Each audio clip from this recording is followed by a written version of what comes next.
friends, welcome back to another installment of Snakenanigans and Stories. Welcome back. Happy to have everybody here again. I hope you all have been having a good and safe and healthy and spoopy week with this. We're having gorgeous fall weather here in Chicago, so depending on where you are, enjoying what we can of the season this year. And this is my friend Miles. Miles is a corn snake, and he's going to be my special guest for the evening. And I'll just wait until I see a few more little eyeballs pop up, and then we will get this party started.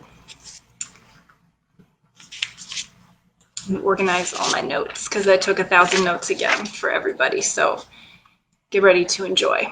So, who do I have with me so far, and how is everybody doing? I'll wait.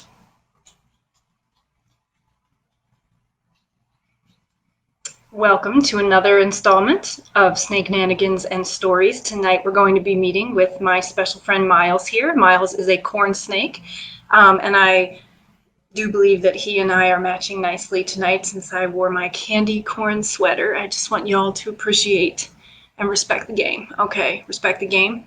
Candy corn sweater and corn snake.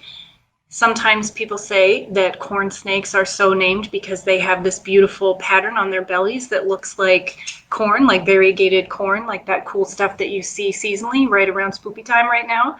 And since Miles is amelanistic, he doesn't have the normal belly coloration, which would be these bright, beautiful black and white, almost checkered pieces.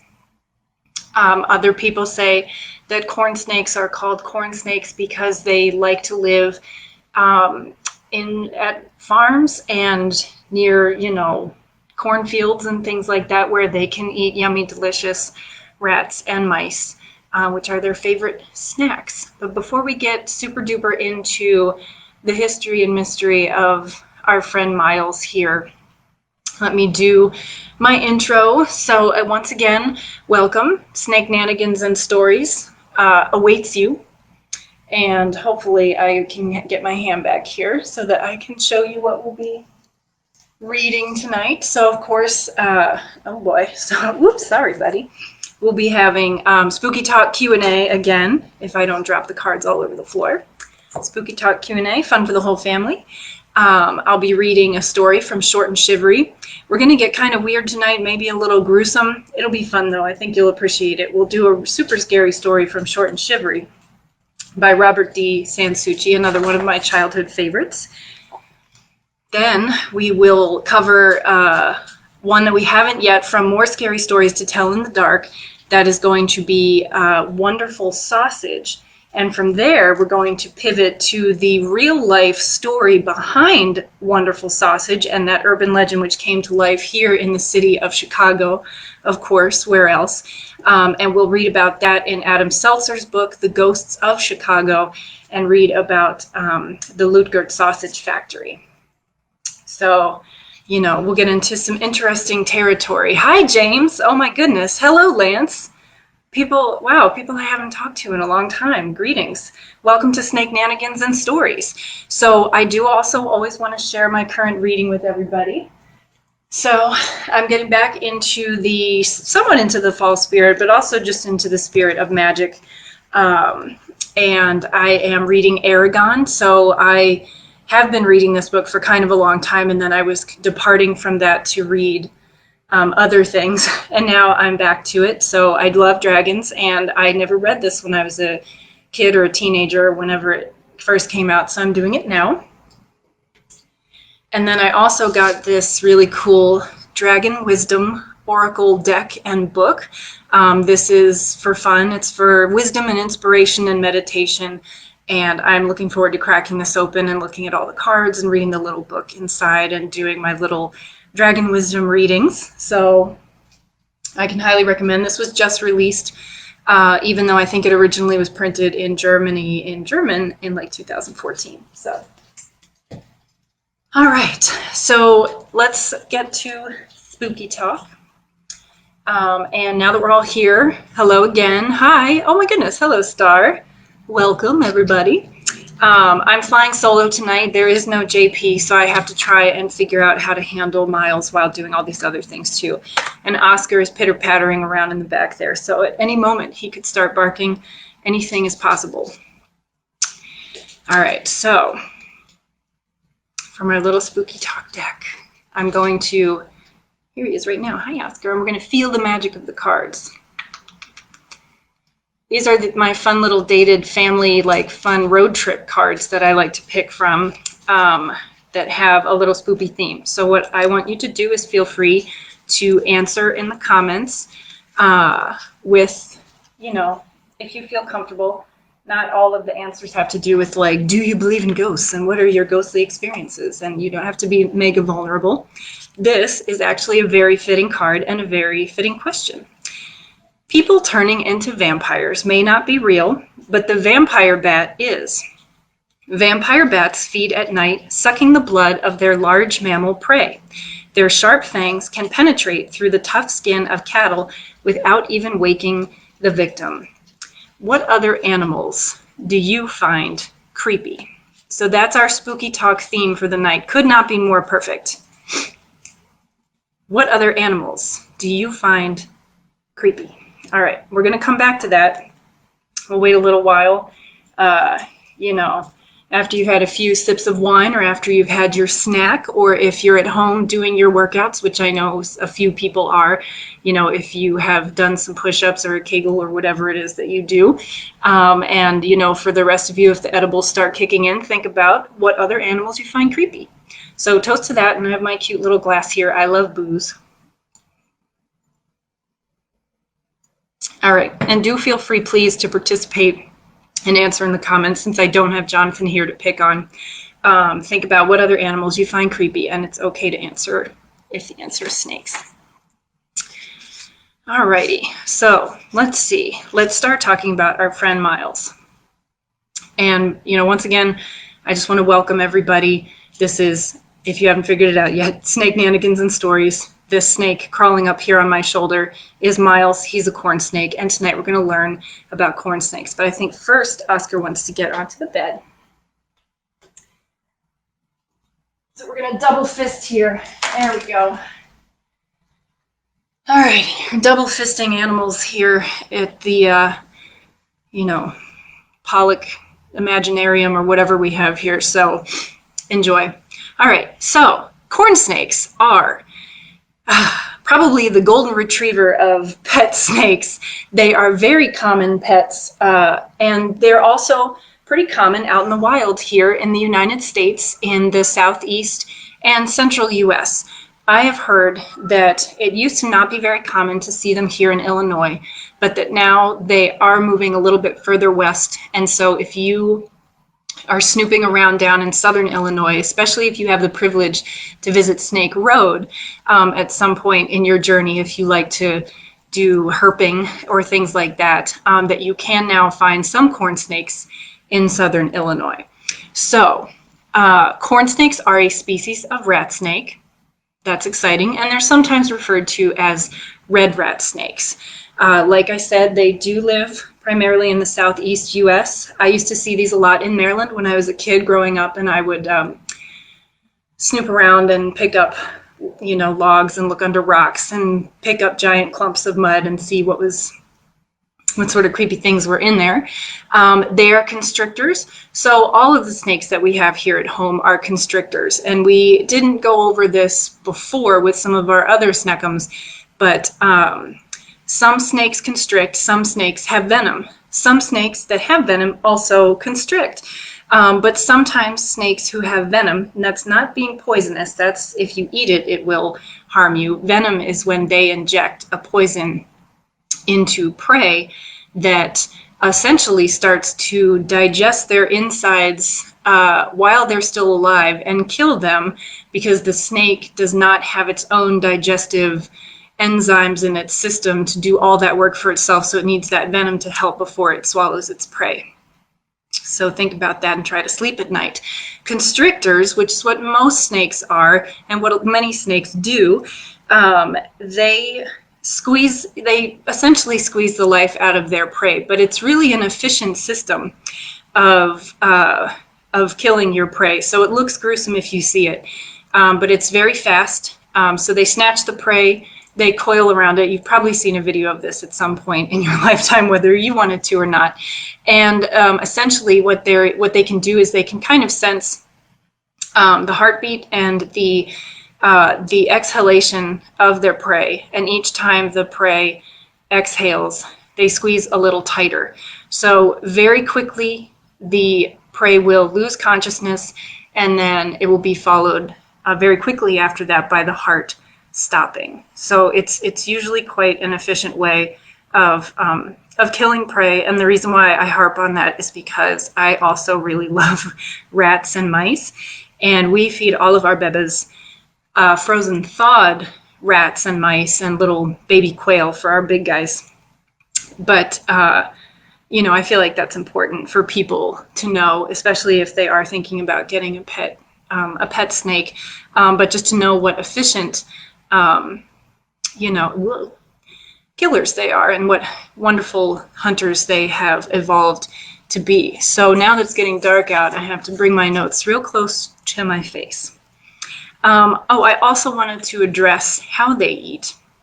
So as you can see, his face is pretty small, and he is going to eat a big old mouse or rat that's going to be like this big. And how's he going to do that? Well, there's another myth that, snakes unhinge their jaws, but they don't really unhinge their jaws. It's actually much cooler than that.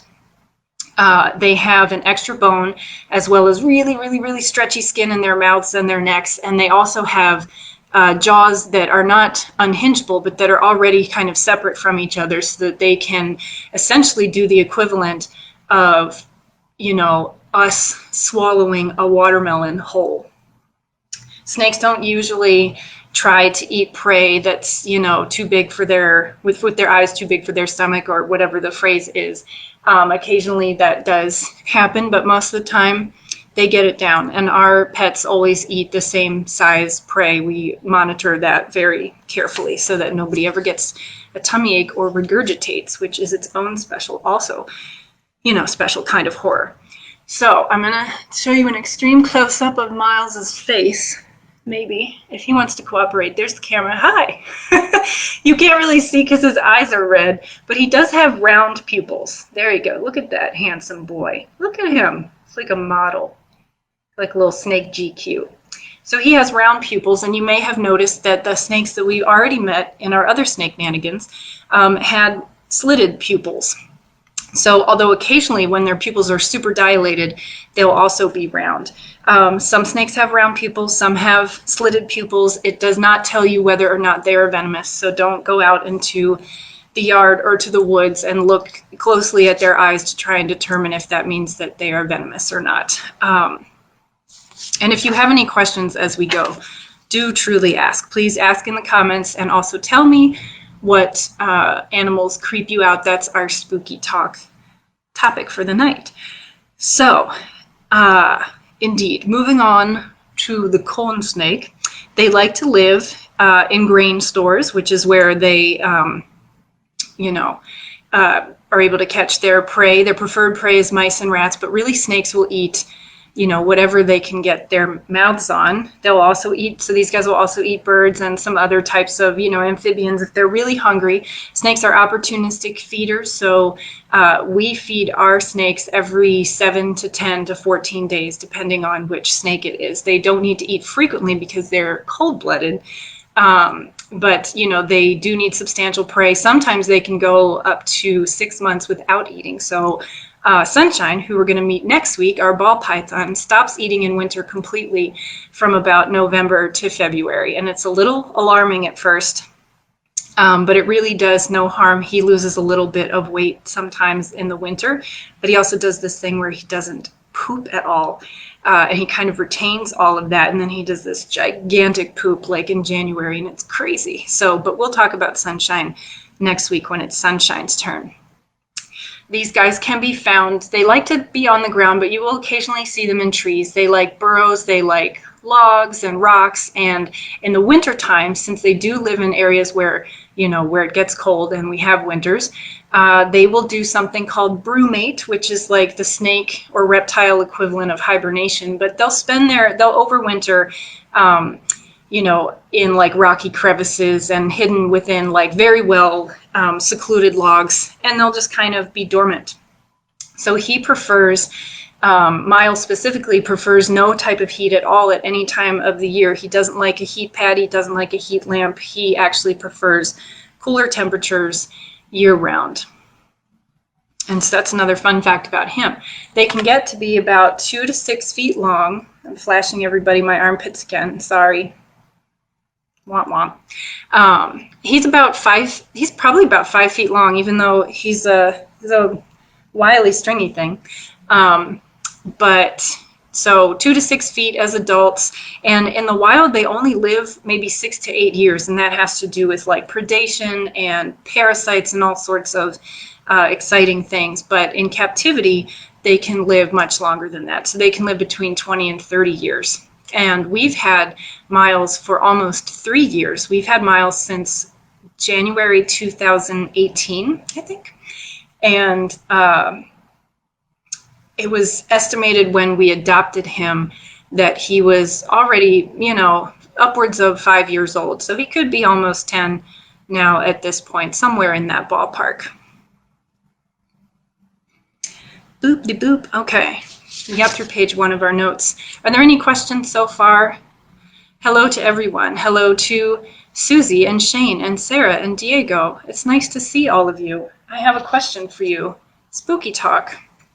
What other animals do you find creepy besides vampire bats? So I got to handle a vampire bat when I was studying in college. I went on a trip to the rainforest of Nicaragua, and some of the researchers that were on our research trip were bat experts, and they were putting out bat nets at night and catching bats and examining like their poop and things like that as part of this research project that I was privileged enough to be a part of. And so I got to handle a vampire bat, even though I was not supposed to, because I had had 0 rabies vaccinations. So that's a secret between you and me, and apparently the entire public who will ever watch this. But anyway, I think vampire bats are cool. But what do you guys think is creepy? Tell me. I have to think about what animals I find creepy. I think I find giant centipedes or giant millipedes creepy. I still love them and appreciate them. And if I find a centipede in the house, I will always rescue it. But they do give me the willies. All right, so moving along with our friend Miles, the corn snake here. Corn snakes will lay between 12 and 24 eggs, and after they're done laying them, they make sure that they're in a nice little secluded place, and then they peace out. So they don't stay with their eggs. Some snakes do stay coiled with their eggs for the duration of their gestation period? I don't even know the word. And in this case, it's 10 weeks for corn snakes. But in this case of corn snakes, they don't. They move right along. And then, of course, when the little babies are born, so if you've ever seen a reptile egg, it's kind of leathery, and the babies will it's like a soft shell, and they'll pop out with this thing called an egg tooth, which is like the little tip of their mouth, and then they'll break the egg open that way, and they usually come out with like a little yolk sac, a little umbilical sac still attached to them. Turtles will do this as well, and then they'll kind of feed off of that for a day or two, and then it will fall away, and then they are free to go and live in the elements. So I read something today when I was doing a little bit of research about corn snakes that people have been studying like the cognitive abilities of certain types of snakes, as well as like crocodilians and alligators and things like that, trying to find out if they have like intelligence. And it has been shown that they do have some remarkable cognitive abilities. And this was in conjunction with looking at how these snakes in particular defend themselves. So corn snakes will do this thing where they rattle their tails as if they're mimicking a rattlesnake, and there are also some types of snakes, not the corn snake, that will like play dead and they stick their tongues out, and like they'll actually like the blood will come out of their mouth, and they'll do all kinds of cool stuff. But anyway, I thought that was pretty cool. He's hissed at us before. It's kind of a funny sound, so it's not a sound like that you see in like a cartoon. It sounds more like a little sneeze, and you can just tell he's kind of upset. Like if you've ever heard a dog, like Oscar does this 50 times a day when the neighbors walk by, he kind of makes this like sound before he starts barking. That's what he did when we first got him, because he was in a very bad mood for the first couple of weeks that we had him. And so anyway, I thought that was very cool too. So the last fact that I have for you about corn snakes, and again, please ask questions. Feel free to follow up with me later. I'm trying to cover during our little Snakenanigans talks, I'm trying to cover these snakes, as well as snakes in general, as well as these specific snakes and our pets and how cool they are, and trying to get people excited about animal welfare, conservation, things that are really important right now, that even if you think that snakes are kind of yucky or that any of these animals are yucky, it's still important for us to take care of our planet and its inhabitants, including each other. And so the final note about corn snakes is that there are a lot of corn snake morphs, which are different types of colors of corn snakes that are created through selective breeding. So selective breeding is popular in the pet trade with reptiles, particularly snakes, particularly corn snakes and ball pythons. And he is amelanistic. That means he's missing his darker pigments. So a natural looking corn snake would have more brown and black and bright reds, and they're absolutely gorgeous. And you wouldn't necessarily see a lot of these snake morphs out in the wild, because it doesn't make much sense for animals to be really, really, really insanely brightly colored. That's not going to increase their lifespan unless they're poisonous to whatever may try and eat them. In this case, a couple of amelanistic corn snakes have been found in the wild, and some people theorize that that's how we could start the selective breeding process in the first place, was finding the few wild specimens that were, albino or amelanistic, and then go into town. And if you Google corn snake morphs, you will see colors, every color of the rainbow. Miles specifically, personally, is adopted, as all of our snakes are. He was adopted by the Chicago Herpetological Society. We believe in adopt, don't shop. If you would ever consider getting a snake as a pet, please don't buy one at a store. There are so many that are available for rescue, just like with dogs, and just like with like bunnies and other types of animals that people buy when they're tiny and cute, or their kid begs them for one or something like that, and then they grow up and people don't really know what they're doing and how to take care of them, and then they end up without a home. And so reptiles are very vulnerable to abuse and neglect.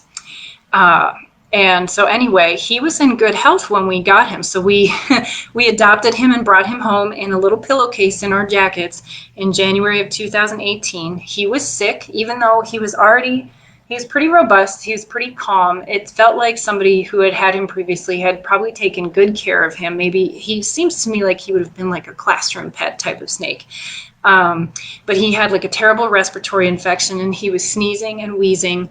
And Jonathan, who was new to snakes, this is we have 5 snakes now, and this is the one that we've had the longest of the ones that we currently have. Jonathan was like brand new to snakes and still a little bewildered by the whole thing. And the vet gave us little tiny syringes to bring home so that we could give Miles little subcutaneous injections at home. And Jonathan ended up being the one to do it. So he went from never having handled a snake in his life to giving one shots once a week. So that's pretty badass. And Miles made a full recovery for us, and he's just this wonderful guy that everybody connects with. So kids can handle him, of all ages.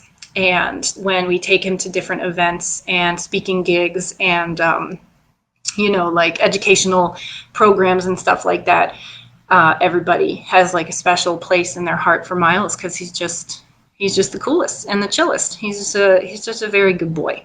I'm going to try to do an extreme close-up again, but I'm a little fuzzy here because it's really dark in the apartment, but you can kind of see his purty face. Whoa, that's too close. Too close, Mom. There we go. All right.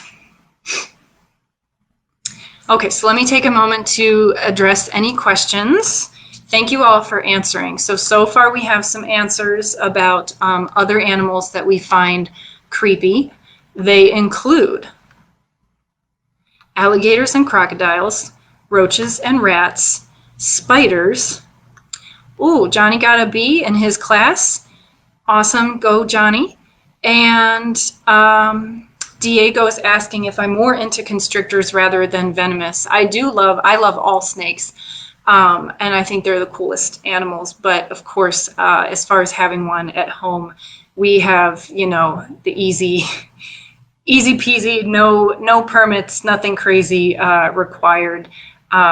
Although there is one venomous snake that I would have, and that would be a hognose snake, but they have rear fang venom, which is getting into super nerdy snake territory, so that their venom's it's not harmful to people.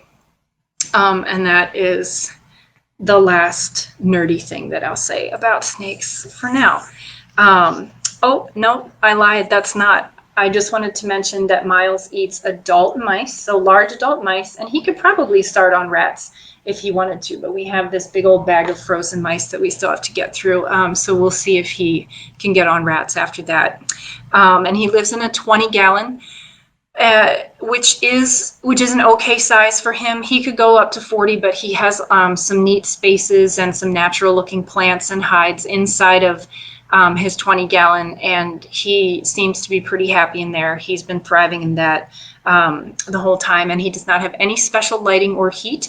So sometimes people do prefer that for their corn snakes. It really depends on what the snake itself prefers. So he likes it nice and cool, as do most of our reptiles, which is ironic because it is hot in this apartment all year round. All right. So that covers our territory for Miles. That was a lot of information. I talked for almost an entire half hour just about corn snakes because I love them so much. And another question here is, how many snakes do we have?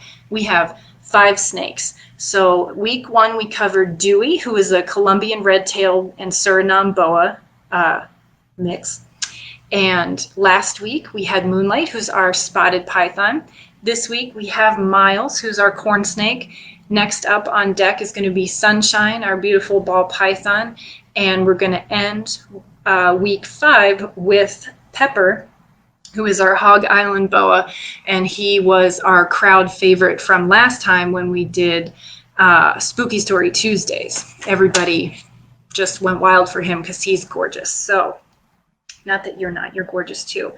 So I think let's roll into the stories before I go completely blind, as it is dark.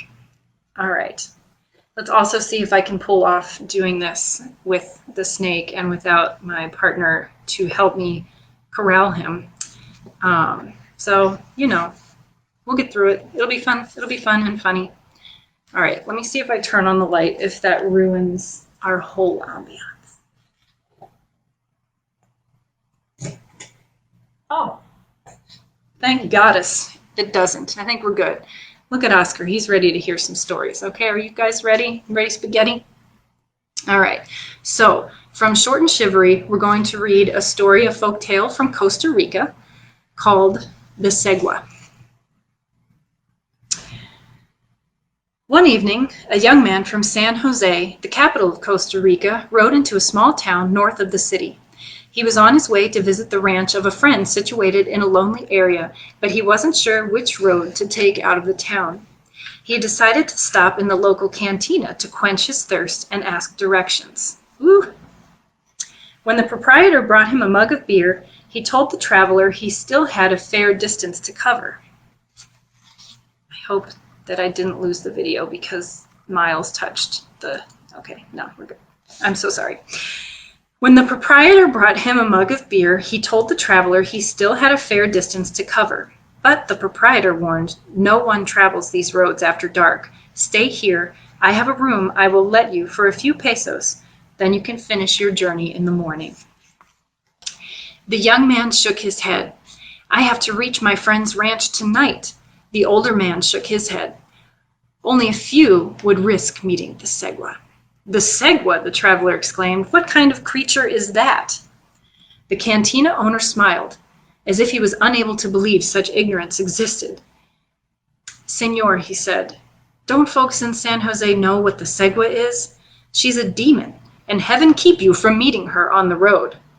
"I've never heard of such a thing," said the young man. "Bring me another mug of beer, and please explain what you know about this Segua." When the older man returned with the beer the traveler had ordered, he brought a second mug for himself. He sat down across the rude wooden table and said, "No one who sees the Segua is left with a sound mind. Strong men, in the peak of health, have gone mad from the sight. Some have even died of fright." He began to rattle off the names of locals who had lost their minds or lives because of this monster. But the younger man interrupted him, saying, "If she is such a terrible devil, why haven't I heard of her before?"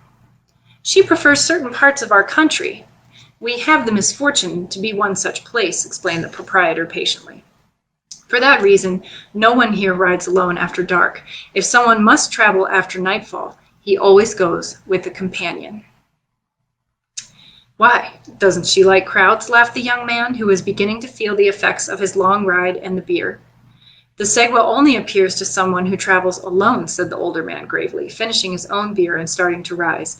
"She appears as a beautiful señorita, smiling sadly and fluttering her eyes, pleading for a ride. But woe to the traveler who stops to help her. If the unsuspecting rider sits her in front, she turns her head. If he has placed her behind him, she will make him turn to look at her. In either case, his doom is sealed." "How so?" the traveler asked. "When he looks, the beautiful señorita is gone. The creature riding with him has a huge horse's head with monstrous fangs. Her eyes burn fiery red, like hot coals, and her breath stinks like sulfur. With a hiss, she will bury her claws in the shoulders of the rider and hang on like a wild animal. A horse, sensing that he is being ridden by a demon, will bolt in such a frenzy that no one can stop him." "What then?" asked the younger man, no longer smiling quite so broadly. "Those who are found the next day, if they are still alive, will have gone mad from the sight of her." "Nonsense," said the traveler, suddenly standing up and tossing down a few pesos to pay for the beer. "I must be on my way, if I'm to reach my friend's ranch tonight." The older man shrugged, gathered up the coins, and turned away. Clearly, he thought, there is no arguing with a fool. The little town square was deserted. The traveler untied his horse from the hitching post and set out along the road the cantina's proprietor had pointed out to him earlier. It was a warm night. Not a breath of wind stirred the leaves in the trees on either side of the road. Nothing disturbed the silence except the clop-clop of his horse's hooves on stones in the roadway. Suddenly, around a bend, when the town was out of sight behind him and no other building was visible, he saw a slender figure standing in the thick shadows where the trees overhung the road. Slowing his horse, the young man discovered a beautiful girl with a pale face framed by the black lace mantilla that covered her head and which she held under her chin with her left hand. In the moonlight he could see she had curly black hair, huge dark eyes, and deep red lips. "Señor," she began. Her voice was sweet, but so weak and weary that he feared she must be near fainting. "I am so tired, but I must go to see my mother, who is ill. Would you take me to Bagaces?" "Of course," he said, bringing his horse to a stop and climbing down. Bowing slightly and removing his hat, he said, "My friend's ranch is just south of that town. You can spend the night there. In the morning I will escort you the rest of the way." "You are very kind, señor," she said, in such a faint whisper that he had to lean in close to make out her words. Then he helped her onto the horse, which had grown restive during their halt behind his saddle. He mounted himself, and they took off at a good trot. A breeze had arisen to freshen the still air and flutter the leaves on the trees nearby. The moon and stars tinted the landscape pale silver. Several times the traveler tried to make a conversation with the woman, but she didn't answer. She only leaned her head against his back and clung to his shoulders with her hands, as if she were afraid of fainting and tumbling from the horse. Abruptly his horse, without any prodding, broke into a gallop. The woman dug her fingers into his shoulders, clearly afraid of falling. The young man was too polite to tell her that her nails were digging into his skin. The horse gave a cry and charged down the dark road as though something terrible were pursuing them. The traveler pulled back on the reins and shouted, but it did no good. His horse only galloped faster. Suddenly he felt razor-sharp teeth lock onto his neck, as though so that only the collar of his coat saved his skin. An instant later, he heard a cry that came from no human throat as the awful teeth pulled away a mouthful of his coat collar. He wrapped the ends of the reins around the fingers of one hand, and with his free hand he struggled to pry loose the fingers that were clamped on his shoulder. As shadow, then moonlight, then shadow again, washed over the horse and its two riders, the young man saw that the fingers clutching him were too pale. They were the white of bone rather than fair skin. He heard another screech and smelled the creature's foul breath. He felt his strength giving out, while the bony fingers pulling at him seemed to grow stronger. The jaws snapped at the back of his neck, this time drawing blood. And here's the illustration.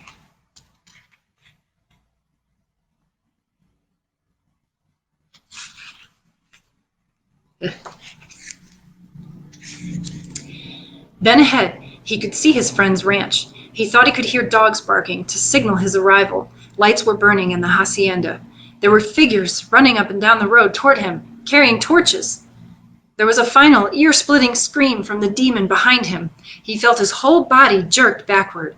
The hand that was tangled in the reins pulled backward suddenly, causing his horse to rear up, then fall sideways. Both riders fell with the animal. The traveler was knocked senseless for a moment. When he came to, his friend, holding a torch, was staring at him, asking if he was all right. He nodded, still shaking from his near brush with death. When he touched his hand to the stinging at the back of his neck, his fingers came away, bloody. He looked around hastily, but all he saw was a crowd of friendly-looking campesinos, countrymen, watching him. One was calming his horse, which was on its feet again. "Where is it? The creature?" he asked his friend. "What creature?" "The segua." "My friend," laughed the other man, "you stayed too long at some cantina, I think.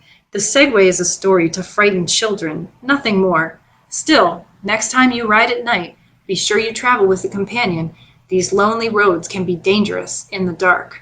The young man said nothing, but he shivered just a little when the night breeze brought the lingering odor of sulfur to his nostrils. Wahaha. All right. How's everybody doing? Everybody feeling good? Enjoying some hot chocolate or an adult beverage, or doing your evening workout, or just hanging out in your jammies? I hope that everybody is having a good time and enjoying what is truly a fine rendition of Snakenanigans and Stories. What is he doing? I don't know what he's up to, but hopefully he will not slither away while I'm reading. All right, so Spooky Talk Q&A. Perfect question. What are the animals that we find creepy? All right, so the next story we're going to read is, of course, from my all-time favorite series. This one, More Scary Stories to Tell in the Dark by Alvin Schwartz and illustrated by Stephen Gamble. Always a good time. Oop, Miles is knocking stuff to the floor. All right. We're going to read Wonderful Sausage. Hi, Nick and Lee. And I hope I didn't miss anybody else. This is, of course, one of my favorites that freaked me out when I was a kid. Of course, children love stories about cannibalism. And we're going to follow this up with a story by Adam Seltzer about the real life, basically equivalent of this that happened in Chicago, because, of course, Chicago. So, Wonderful Sausage. One dark, rainy Saturday afternoon, a fat and jolly butcher named Samuel Blunt had an argument over money with his wife, Eloise. Blunt lost his temper and killed Eloise. Then he ground her up into sausage meat and buried her bones under a big flat rock in the backyard. To keep the murder a secret, he told everybody that she had moved away. Blunt mixed his new sausage meat with pork, then seasoned it with salt and pepper, added some sage and thyme and a bit of garlic. To give it a special flavor, he smoked it in his smokehouse for a while. He called it Blunt's Special Sausage. There was such demand for this new sausage that Blunt bought the best hogs he could find and started raising his own pork. He also kept a sharp lookout for humans who might make a tasty sausage meat. One day, a nice plump schoolteacher came into his shop. Blunt grabbed her and ground her up. Another time, Blunt's dentist came by. He was a little round man, and into the grinder he went. Then one by one, the children in the neighborhood began to disappear, and so did their kittens and puppies. But no one ever dreamed that Blunt the butcher had anything to do with it. Things went on that way for years. Then one day, Blunt made a big mistake. I'm not going to say it. A large boy came into the butcher shop. Some of this language is dated. Blunt grabbed him and started to drag him off to the sausage grinder.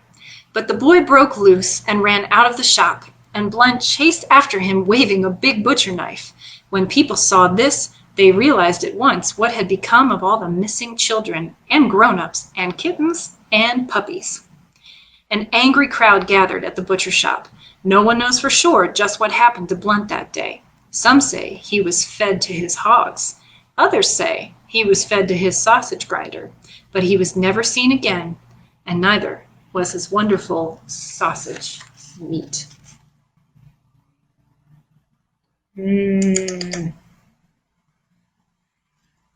Oh boy. Who's having meatballs for dinner, huh? All right. So our final story for the evening is going to come to us from Chicago. Unfortunately, this story is true. And it comes to us from the Ghosts of Chicago book, The Windy City's Most Famous Haunts, by my friend and fellow author, tour guide, presenter, podcaster, everything, Adam Seltzer. Cool guy. Please check out his book, and also Mysterious Chicago. Oops. Miles is pressing those buttons again. Do I still have you with me? Yes, very good. Phew. All right.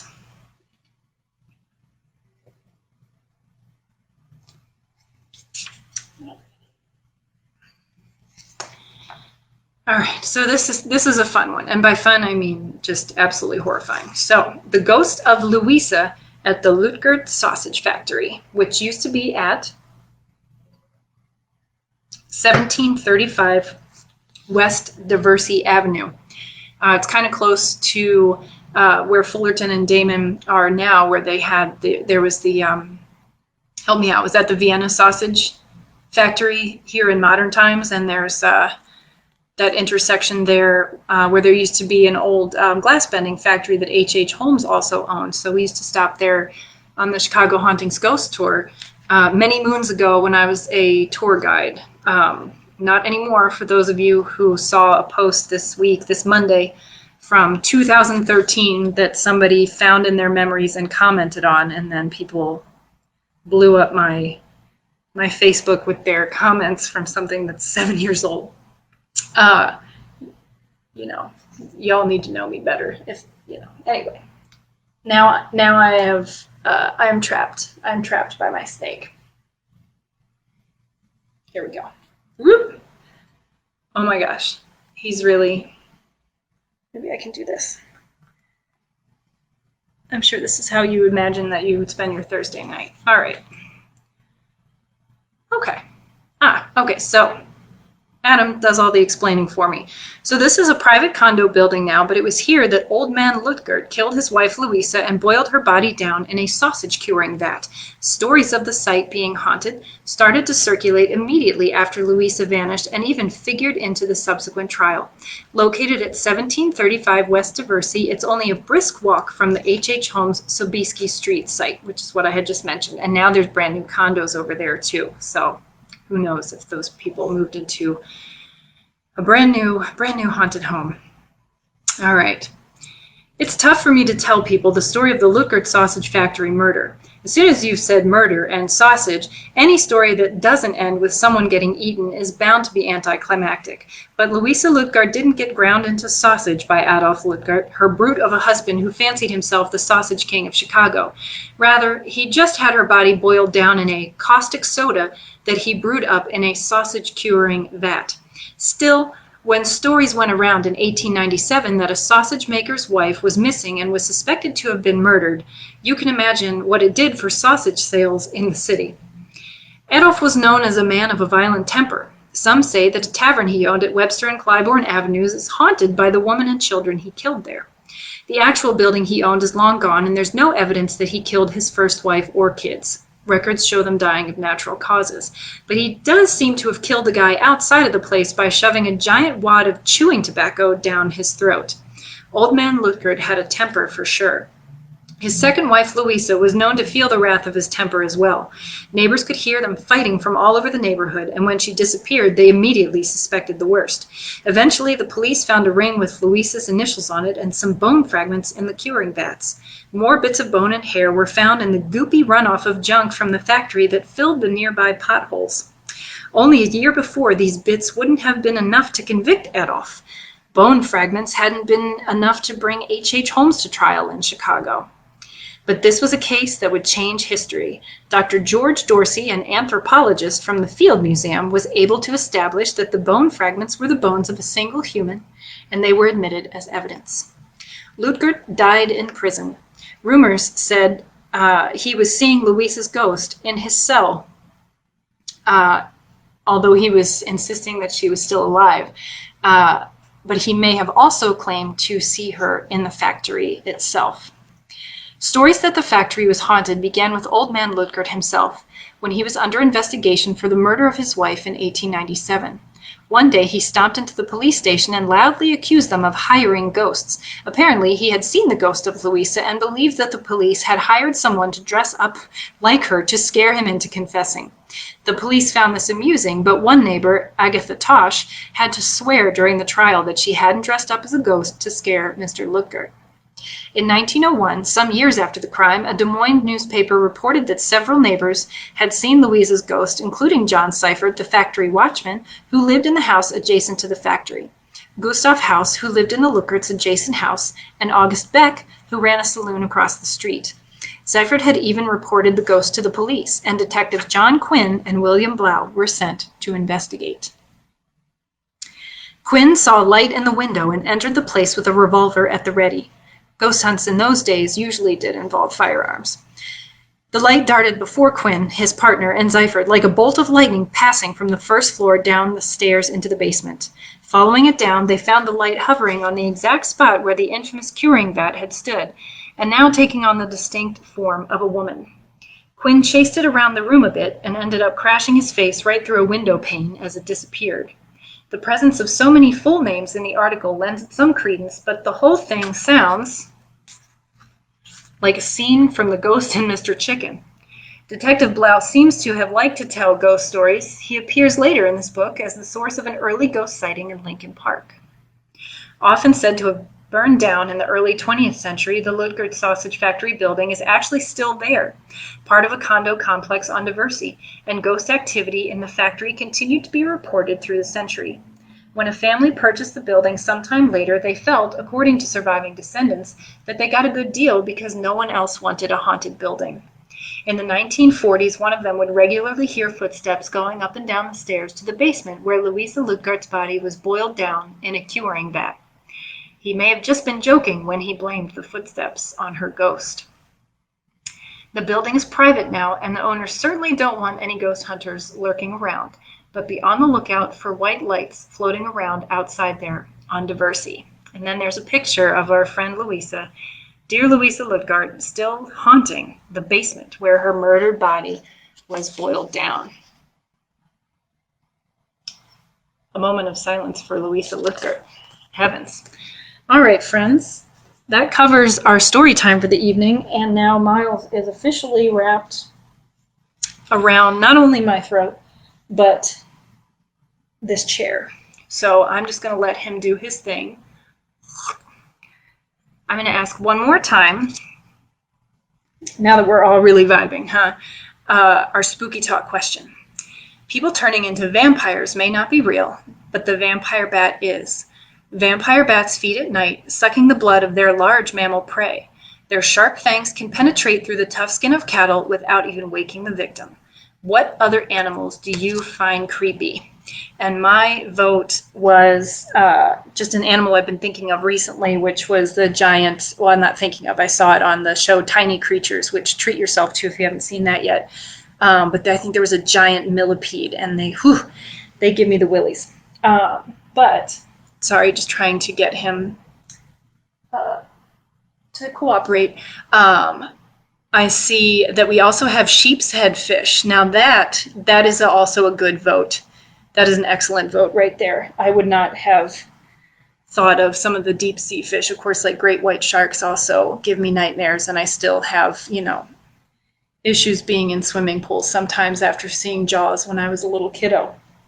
So, does anybody else have any questions about corn snakes or miles or anything we talked about tonight? And Nick mentions that the story of Adolf Luckgard also extends to Joliet Prison, since he was sent there after his sentencing, which is very cool. And I think Joliet Prison is still open for tours. It's on my bucket list. I haven't been there yet. All right.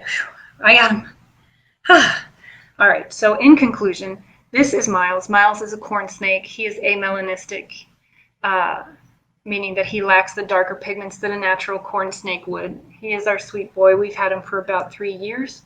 He eats mice and rats, and he is a gentle creature. And I will say that if you are thinking about getting a pet snake, which, looking at the people on the list who are actively watching or commenting at the moment, I don't think that's a possibility. But if you are, I would highly recommend a corn snake, but please adopt. Don't shop. Go to your local herpetological society and rescue an animal in need. Next week, we're going to meet back here at the same time, same place. We're going to have a little meet and greet with Sunshine, my big ball python. He is also the sweetest. Of course, I say that about all of them because they're all the sweetest and they're all my favorite. But I'm really excited to share him with you and bring you some more stories. So we have 2 weeks left. If you have any story requests, anything that you want to cover, just let me know. And I think I also meant to tell you before I go, looking at all of my wild scribbles, that in the last couple of weeks, we covered some stories from my Uncle Bernie's letters. He sent me these handwritten letters when I was writing Maryland Ghosts way back in like 2011, with all of his experiences that he'd had when he was, from his childhood to present. And we compiled some of those stories that weren't published in Maryland Ghosts, if they didn't take place in Maryland, into a little book called The Haunted Letters. And this is not a book that's for sale. It's just something that he and I kind of put together. It's a PDF. If you're interested in a copy, I can just email it to you. And it's just a transcription of all of these really cool letters that he sent me with his different paranormal experiences. And he continues to send me letters to this day. So if you're interested in a copy of The Haunted Letters, just say so, and I can shoot that over to you in a Facebook message or an email or whatever. So if there aren't any more questions, always feel free to get in touch with me, to reach out. I'm so excited to be here with you all and to join you every week with Snakenanigans and Stories here in this year of October that we're living in. But hopefully you're having a nice spooky fall. And I miss everybody. And always reach out if you need anything, if you need to talk. Things are going pretty well here on our end with me and JP, health-wise, career-wise, everything else. We're hanging in there pretty well. So if you need something, you reach out, okay? So I will see you next week for more Snakenanigans and Stories. Thank you and have a great night.